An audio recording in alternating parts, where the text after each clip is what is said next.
Gold falling for the fifth straight week, but is the metal set for a turnaround in the next week ahead? Let's ask the Trading Nation team here. Phil Streible of RJO Futures, Chad Morganlander of Stifel Nicolaus. Chad, let's focus on the stock side first, because that's what you do for a living, sir. Gold miners had an incredible beginning to the year. They have underperformed lately. What's your opinion? So I would have a small portion in either gold miners or actually the ETF GLD. We believe that gold over the course of the next several years is going to perhaps perform in the lines of 2 to 4%.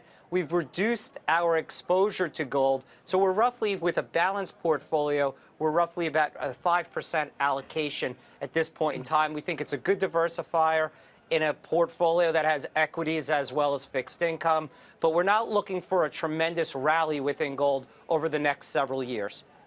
Okay, Phil, your opinion on gold and or gold miners?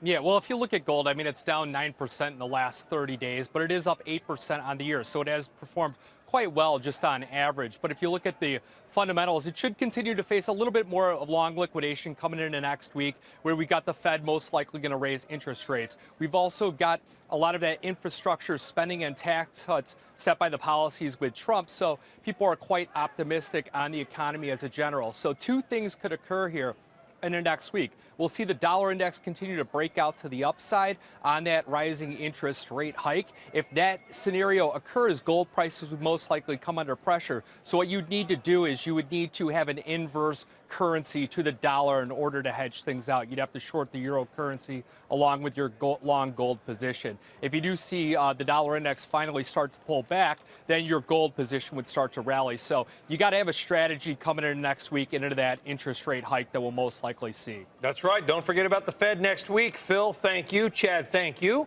Folks, thank you. And for more Trading Nation, go to our website, tradingnation.cnbc.com.